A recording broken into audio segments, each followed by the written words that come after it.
Have you ever found yourself wondering about workers' comp? For those moments outside your typical 9 to 5, Right. maybe you slipped in the work parking lot before clocking in, perhaps. Or what about getting injured when you step off site for a quick lunch break? Yeah, those are really common questions, actually. And the answers aren't always simple. They can surprisingly nuanced.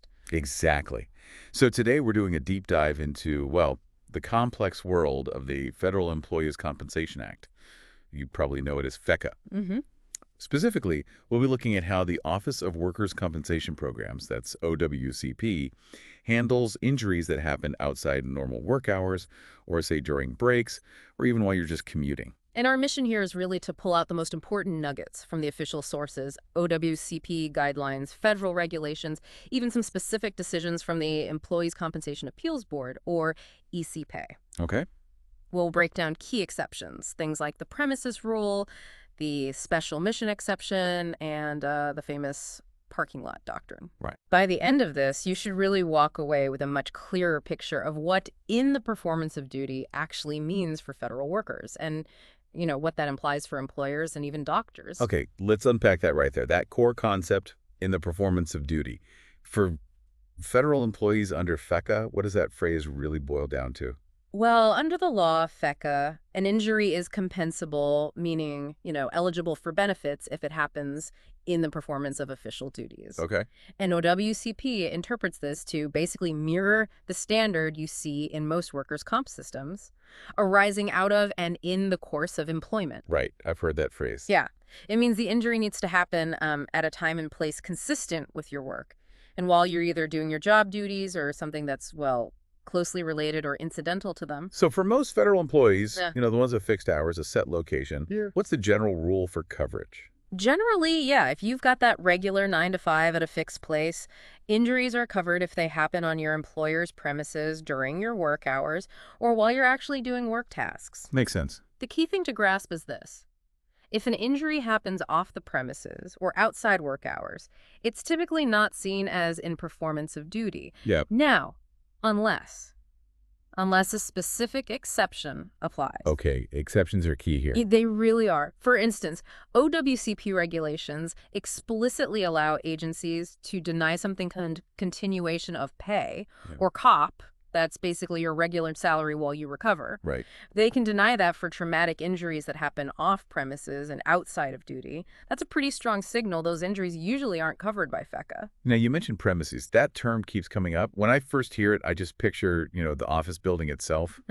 But I'm guessing the legal definition might be a bit broader, maybe more nuanced than just the building. You're absolutely right to pick up on that, because this is where it gets really interesting and frankly where people often get surprised. Okay. Here's a crucial insight. Premises is interpreted much more broadly in federal workers' comp than just like the four walls of your office.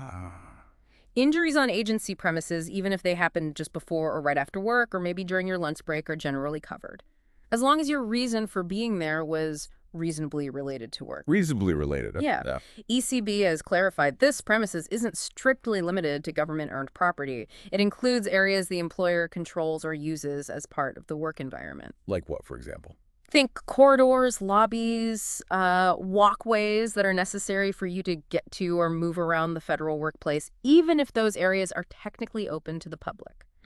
But, and this is important, injuries off the premises, like, say, on a public street just outside, those typically fall under the coming and going rule, usually not covered. That's a much wider safety net than I first thought, for the on-premises part anyway. So what about those moments, like right before you clock in or just after you clock out? Are those little intervals covered? Yeah, another really common scenario.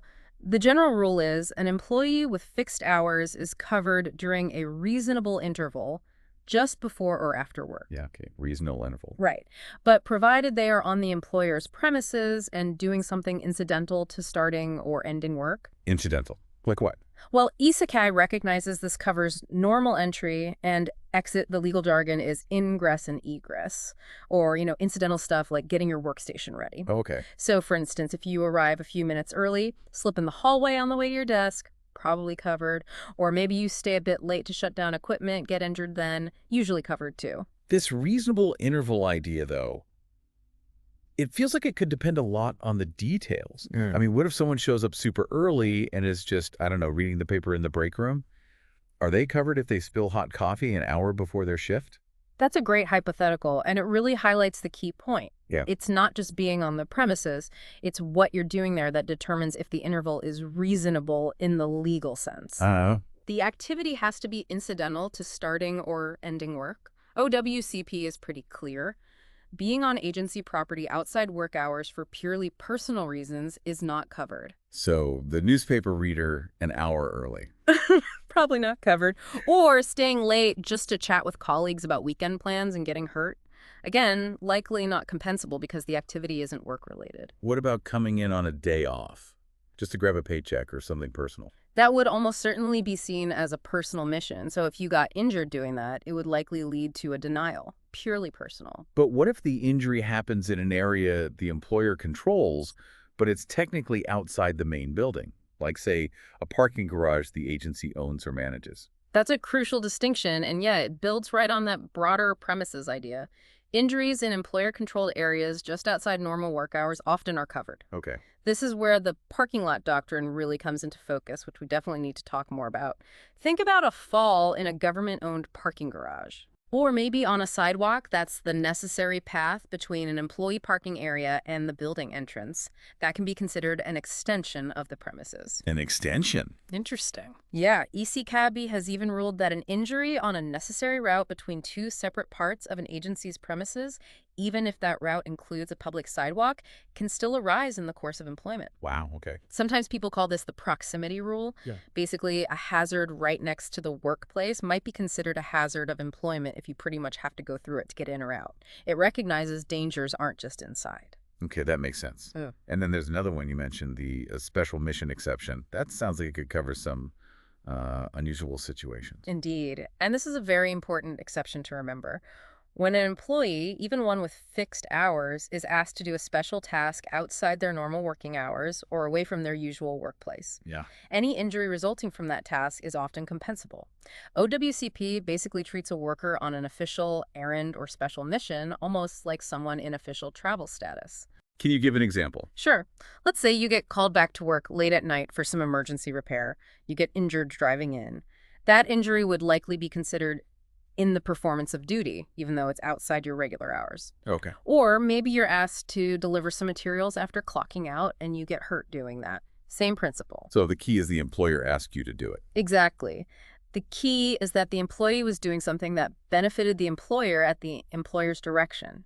It's a powerful exception because it protects employees when they're stepping up outside their normal routine. Got it. So we've covered the edges of the workday before and after the shift, but what about right in the middle? Those breaks we all take. Lunch, coffee. Yeah. Does FECA protection hit pause then? Excellent question. And yeah, this is another area with some critical distinctions. Injuries on an official break or at lunch can be covered, but it really depends heavily on where the injury happens and what the employee is doing. Okay, seems to be a theme. Location and activity. Precisely. OWCP and ECMB follow this principle. You're generally considered in the performance of duty during breaks or lunch when you are on the employer's premises. On premises again? Right. Or if you're doing something inherently related to your employment. But, and here's the flip side, if you leave the premises for a purely personal break, you're usually not covered. So if I just stay in the building for lunch, maybe eat at my desk or the cafeteria, I'm probably okay, in the clear. Generally, yes, that's the rule. If you stay on federal premises during a coffee break, a rest period, lunch, and you get injured, that's usually considered work-related. As long as that is. As long as the activity is reasonably incidental to employment, slipping in the agency cafeteria at lunchtime, twisting an ankle walking to the restroom during a break, those would typically fall under performance of duty. What about, like, using an on-site gym during lunch? Interestingly, yes. Even recreational or fitness activities on site during an authorized break may be covered, according to OWCP guidance. Even if it's informal, not part of some official program, FECA protection generally continues on premises through authorized breaks. Okay, but what if I decide to leave? Go grab a sandwich at the place across the street. Does that protection follow me out the door? Ah, now that's a very different story. If you're on personal time off premises, like at that restaurant or running a quick personal errand during lunch, you are generally not covered if you get injured. Why the difference? The thinking is, once you leave the employer's premises for personal reasons like relief or errands, Any injury you suffer comes from hazards common to the public, not specific hazards of your employment. Hmm. ECCAB and OWCP are really consistent on this. An injury during lunch off premises is usually outside the scope of employment. So slipping on a wet floor at that off-site cafe during your lunch break, typically not going to be compensable under FECA.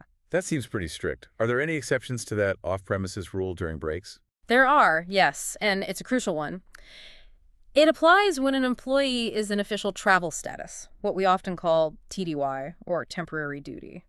Travel. Or if they're on an off-premises work assignment as part of their regular job. In those specific cases, meal breaks and what they call personal comfort activities generally remain covered. So travel changes the game. Completely. Employees on travel status are essentially covered 24 hours a day for activities that are reasonably incidental to the work assignment. 24 hours? Pretty much. So if you're on a business trip, you go out to eat, you go back to your hotel, you're still considered in the performance of duty. Unless Unless it's a significant deviation, purely personal in nature. Like you decide to take a whole afternoon off for sightseeing that has nothing to do with the trip. That wouldn't be covered.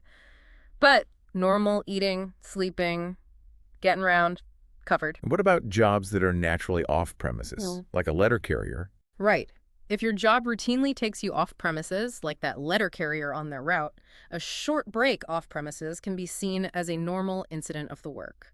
That falls under the personal comfort doctrine. Personal comfort. Yeah, minor deviations for things like snacks, using the restroom, maybe stretching your leg. Those are generally covered, provided they're normal and not, some unreasonable diversion from your duties. So a mail carrier stopping for a quick bathroom break is okay?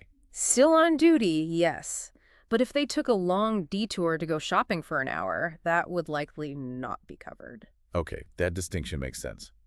Let's pivot now to the daily commute, a near universal experience. Is that generally covered by FECA if, say, I get into a car accident on my way to the office? For the routine, everyday commute, the answer is usually no. No? No. Under FECA's coming and going rule, ordinary commuting to and from work is not covered. You're typically not considered in the performance of duty during your routine travel between home and your normal work site. Why not? These are seen as ordinary non-employment hazards of the journey. Basically, the risks everyone faces when they travel back and forth. So a car accident on the highway, commuting in. Or slipping at a public bus stop on the way home. Usually not going to qualify for FECA benefits. That's the general rule. But I'm sensing a but coming. There have to be exceptions here too, right? Absolutely. And this is another area where that premises rule we talked about earlier becomes really important. Okay. How does it apply to commuting? Well, commuting coverage under FECA effectively begins once you reach the employer's premises. So once I'm on the property. Essentially, yes. If an injury happens on the agency's premises, maybe in the lobby, a stairwell, or, crucially, a parking facility controlled by the employer while you're coming in or leaving after work, that is considered in the course of employment. So this is the parking lot doctrine connection. Exactly. It's so important. If you're injured in a parking lot or garage that is owned, maintained, or designated by the employer for employee use, it's treated as being on premises for FECA coverage. How do they determine that? OWCP will usually accept the case if the agency itself confirms, yes, we own this lot, or we control it, or we manage it for our employees. But what if it's just like a public lot nearby? Or street parking? Then injuries there are generally not covered. It has to be under agency control or designation. So slip on ice in the agency's parking lot or on the walkway from that lot to the building entrance at the start of your shift. Likely compensable. But slip on a city sidewalk just outside that lot, or in a big public parking garage next door. Probably not covered under the parking lot doctrine, no. Okay.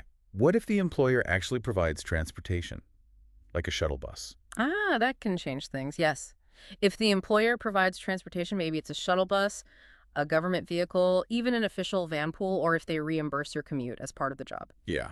Injuries during that commute may well be covered. The theory is that by providing the transport, the employer has effectively expanded the zone of employment. So an injury on the official agency shuttle bus would likely be covered, yes. Now, we talked about special missions earlier for tasks outside normal hours. Does that concept apply to commutes too? It absolutely can. If you're traveling outside your normal commuting hours because of a specific work requirement, that travel might be compensable. Like the emergency call-in example. Exactly. That's the special errand or mission doctrine applied to the commute itself. If you're called at home, told to immediately drive to a different facility for an urgent issue, that travel is seen as work-connected. An injury en route could be covered. Okay. OWCP guidance even specifically mentions coverage when the employee is required to travel during a curfew or an emergency, for instance. What if my job requires me to use my own car for work during the day? Does that affect the commute? That's another great nuance. Yes, FECA guidance recognizes an exception when an employee must use their personal vehicle for work purposes. Must use it, meaning it's required for the job. Right. If your job requires your car to be available for duties like visiting multiple field sites during the workday, then the commute itself might be seen as having a work element. Huh. How so? This is sometimes called the vehicle exception. For example, if you need your car to visit those field sites and you get injured driving from home to the first work site, or maybe driving home from the office after using the car for work duties, that travel could be deemed work-related. Because the car is essential for the job itself. Precisely.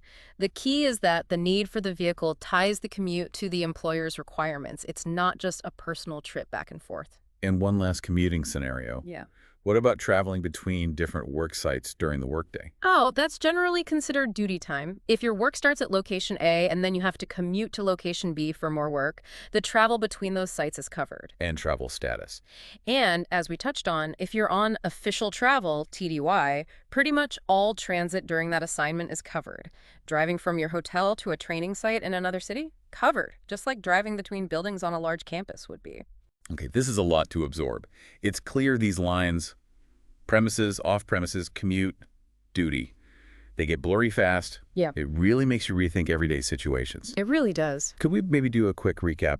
Just hit the main exceptions again, the ones that let injuries outside that strict definition of work still be covered? Yeah. Just to solidify those key takeaways. Absolutely. Let's crystallize those exceptions. First, premises and the parking lot doctrine. This is huge. Injuries on premises, including those employer-controlled parking areas, are covered even just before or after work or during breaks. And the parking lot part requires. Requires agency ownership, control, or at least designation for employee use. Remember the example. Finish work, walk through the agency's reserved garage, get mugged or trip. Likely covered. Park on a public street. Get hurt stepping off the curb. Not covered by this rule. Okay. Next, special mission or emergency exception. If the employer's needs put you in a specific time and place outside your normal schedule, coverage might attach. Think emergency call-ins, after-hours tasks, any errand for the employer's benefit beyond the normal commute. Like delivering files on the way home. Exactly. If you're hurt during that work-related detour, it could be covered. Then, travel status coverage. Big one. If you're on official travel, TDY, you basically have 24-hour coverage for all reasonable activities related to the assignment. Overrides most other rules. Pretty much. The only real limit is that pronounced deviation for purely personal amusement. Otherwise, eating, sleeping, getting between the hotel and work site generally covered. Next, the personal comfort doctrine allows for brief, reasonable deviations for personal needs during work, food, restroom, quick stretch.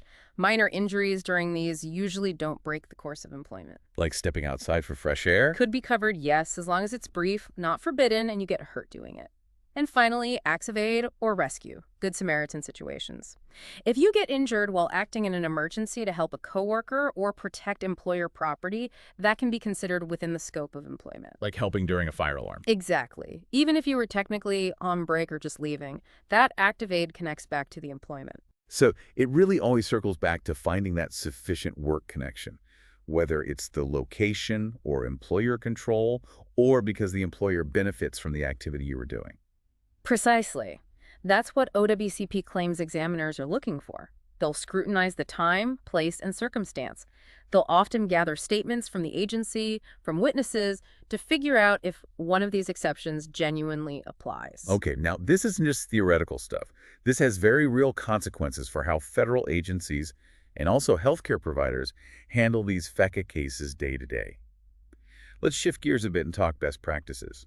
For the federal employers listening, what are the immediate takeaways? Right, practical implications. For federal employers, several things jump out. First and foremost, prompt fact gathering, especially when an injury happens in that gray area, a parking lot, just before a shift, during a break. Yeah. Supervisors must immediately document the specifics, where, when, and how it happened. That context is absolutely vital for the CA1 injury report. And for that parking lot injury? They need to specify who owns it, who maintains it. Is it designated for employees? That one detail can literally make or break the compensability under the parking lot doctrine. Okay, so gather the facts immediately. What if the agency reviews those facts and thinks, this doesn't sound like it's work-related based on these rules? Good question. That leads to the next point. Controversion of ineligible claims. Agencies absolutely have the right and arguably the responsibility to controvert, which basically means challenge, a claim for continuation of pay if they genuinely believe the injury isn't work-related. Like that off-premises lunch injury example. Exactly. If someone gets hurt at a restaurant during lunch, the agency should detail why they think it falls under the exclusion, citing the coming and going rule or the off-premises break rule. They still file the claim with OWCP, but they formally challenge the pay part. And because premises is so central, what does that imply for workplace safety? It implies a strong focus on maintaining safe premises. Since injuries on premises are so likely to be covered, agencies have a very strong financial and ethical incentive to keep all areas they control safe. We're talking parking lots, entrances. Sidewalks, break areas, hallways, yes. Good lighting, snow and ice removal, regular hazard inspections. The parking lot doctrine really drives this home. An agency might end up paying for injuries in an area they didn't even fully realize counted as their premises legally. So clarifying property lines and responsibilities is key. What about advising employees about breaks, especially going off-site? Agencies really should have clear policies on breaks and off-premises activities. Employees need to understand, frankly, that leaving the premises for lunch or personal breaks is generally at their own risk from a workers' comp standpoint. So maybe encourage staying on-site. Agencies might do that by providing decent facilities like cafeterias or break rooms.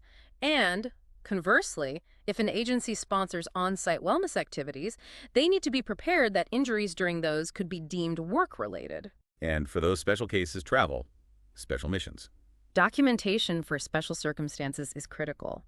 For any official travel or special mission that leads to an injury, provide OWCP with the paperwork, travel authorizations, orders, a supervisor's memo explaining the callback assignment. That documentation backs up the claim's work connection.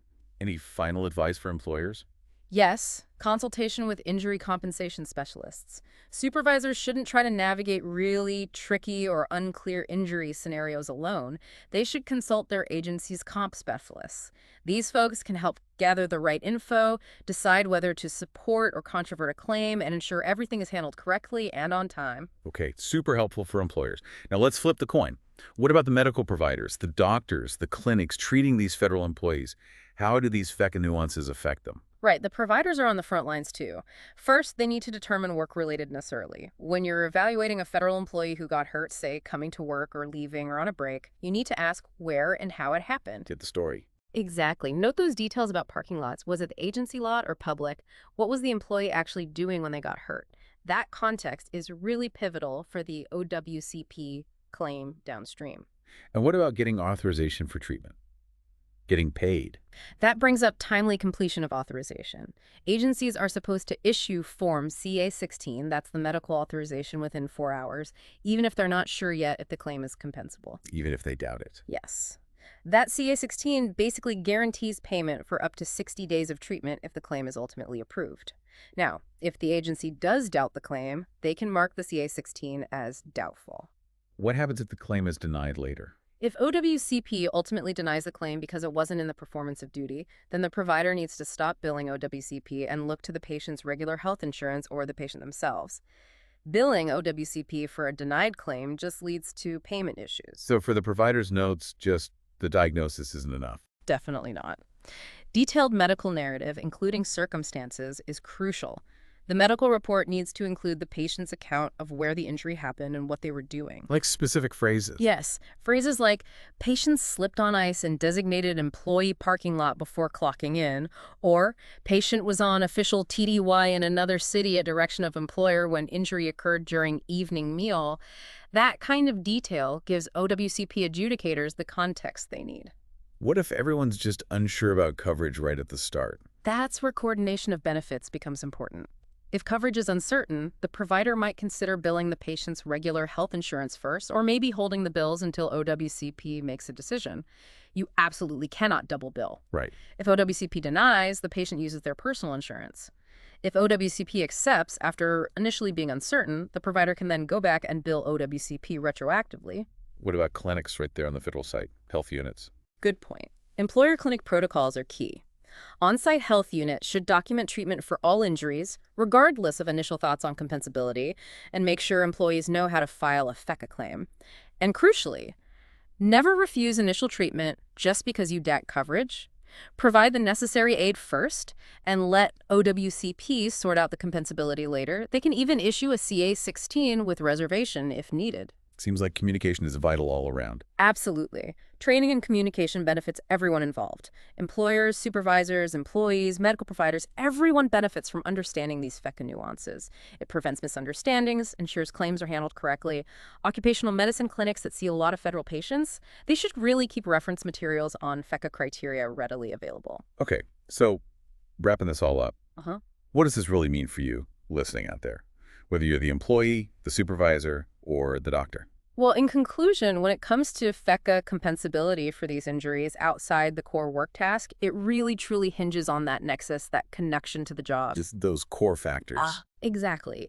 The location on or off premises, the timing, was it within a reasonable work-related interval, and the purpose, was the activity actually work-connected, or was it purely personal? Those are the questions OWCP will ask. And understanding these rules, these exceptions, can really empower you to navigate the system effectively. Right.